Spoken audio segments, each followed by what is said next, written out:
You ask Tiger to solve. This deals with linear equations with one unknown. The final result is x equals 10.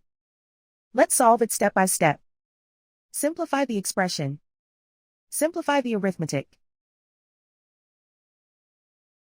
Swap sides.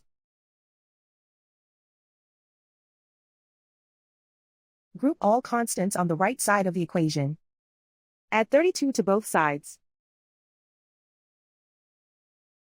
Simplify the arithmetic.